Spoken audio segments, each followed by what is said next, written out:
Okay.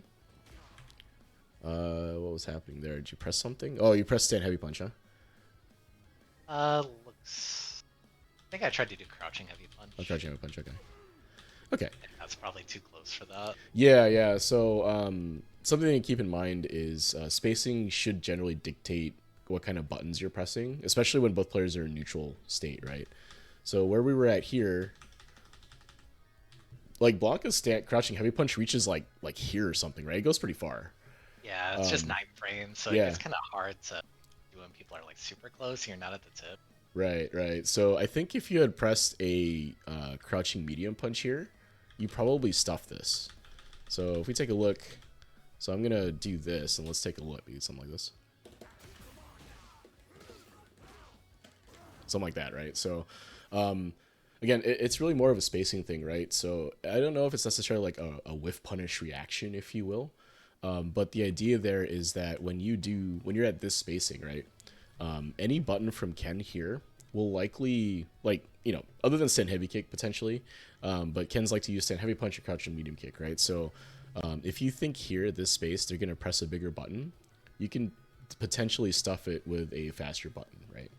The space here kind of says that you could press crouching medium punch here, and it'll stuff anything I'm trying to do, right? So you talked about some of the footsies aspect, right, and how that works, and really what a lot of it boils down to is the space between the characters, right?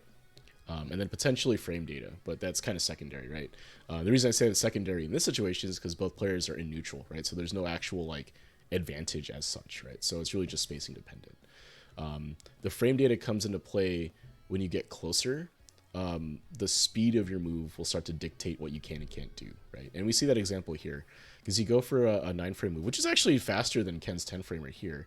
The issue is that you press it later than me, right? So my button's already coming out when you press here, right? So even if you had reacted in that same situation, at that speed, you probably would have gotten stuffed.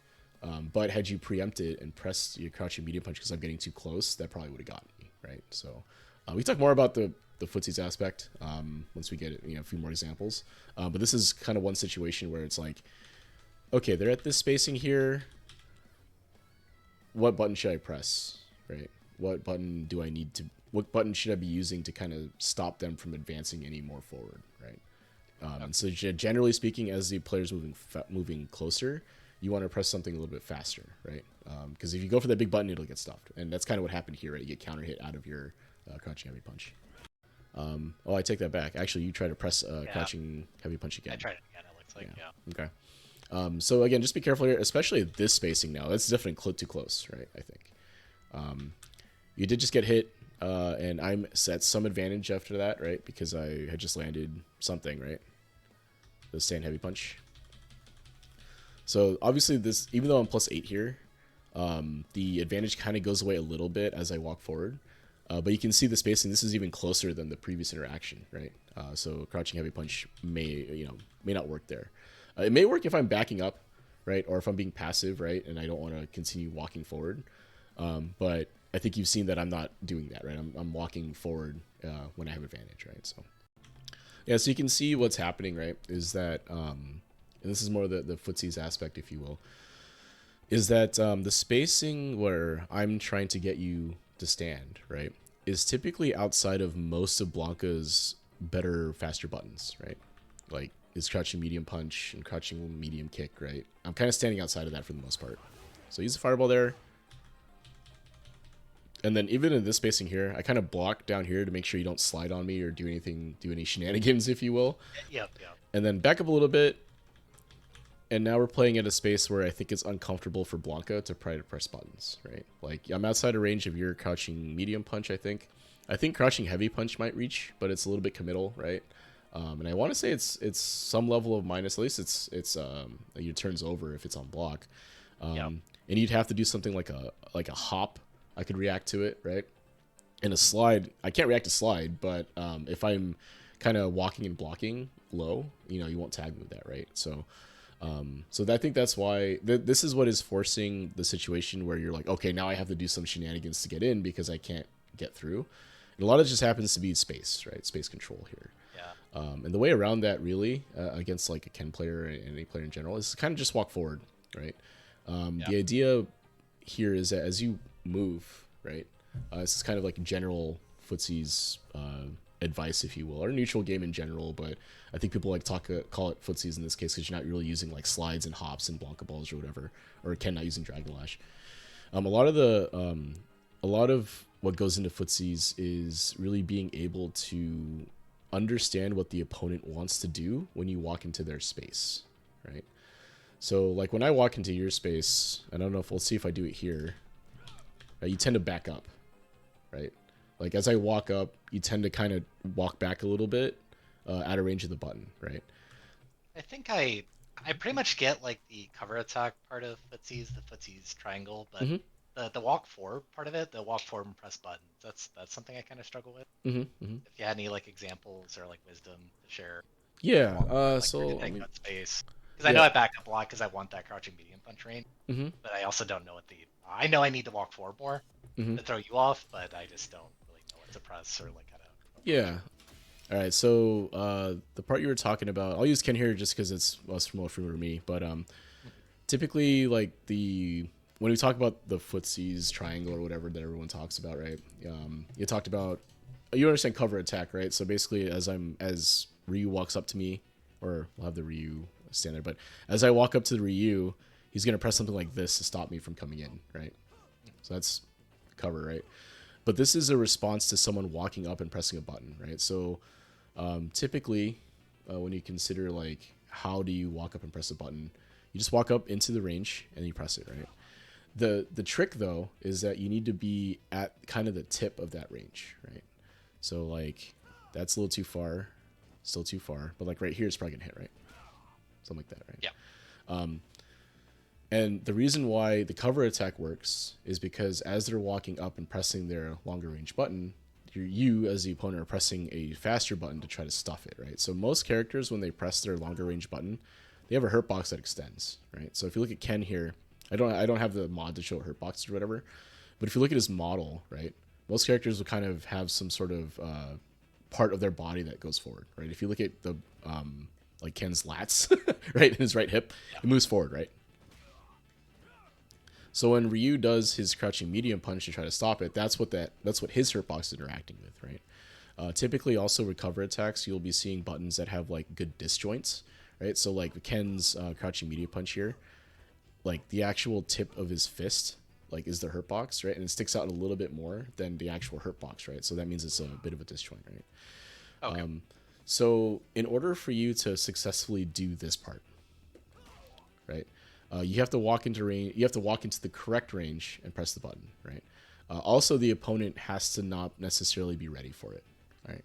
So if your opponent is doing this a lot as you try to walk into range, the response from you is to try to whiff punish it, right? So that's when you see this stuff where like you walk forward, then you walk back out of the range, right?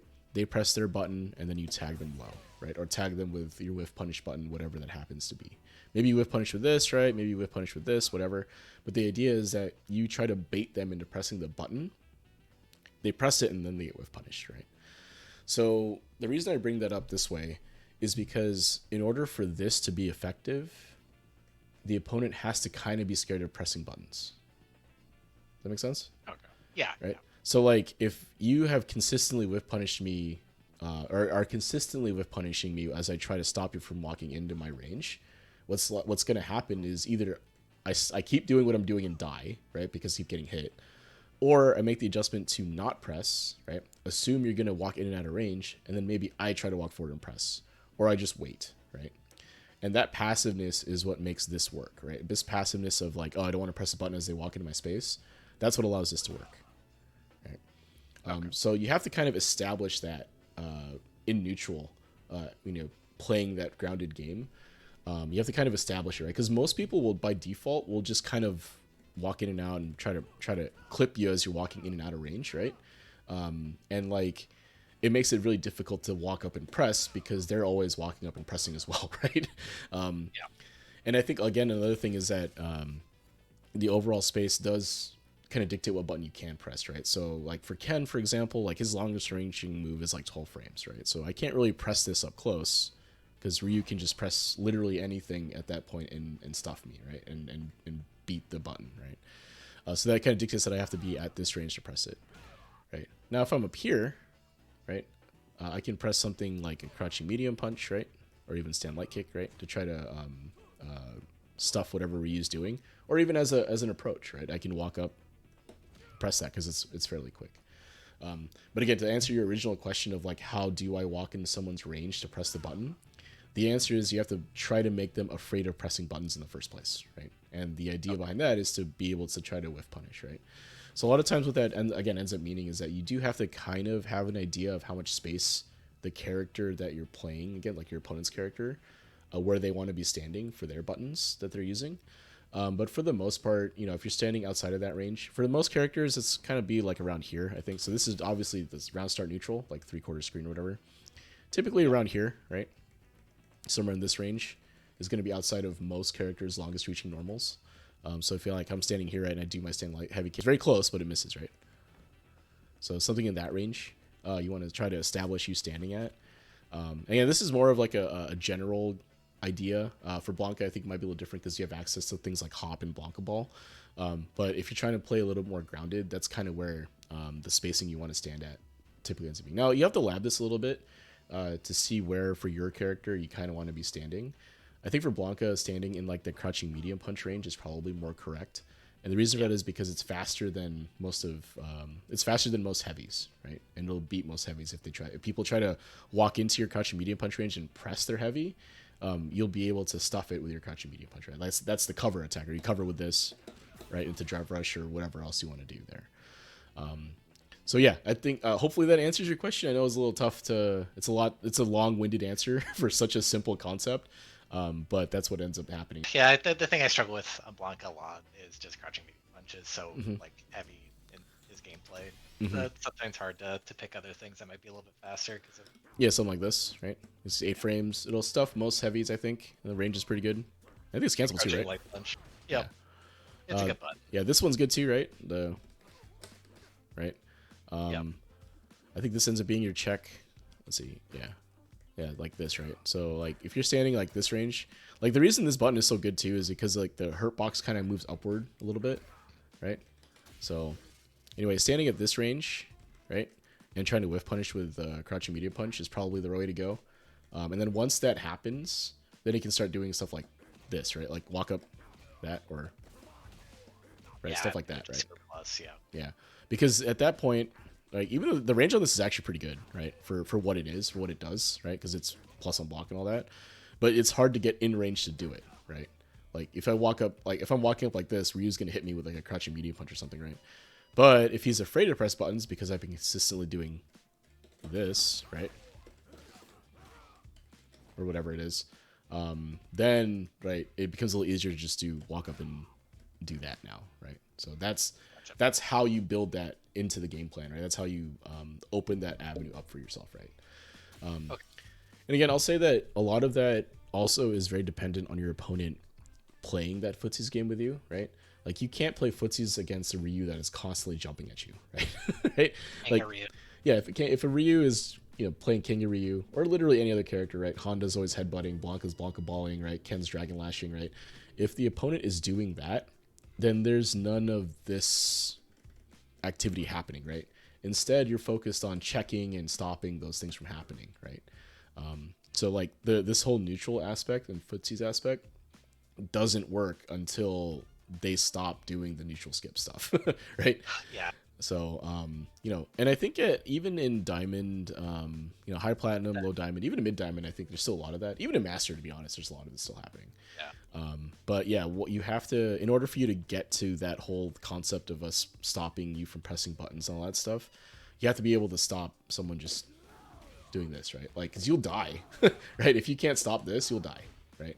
Yeah. So once you can stop that and force the opponent to play that neutral game, not neutral game, but the grounded Footsies game, if you will, that's when that stuff I was talking about starts to come into play.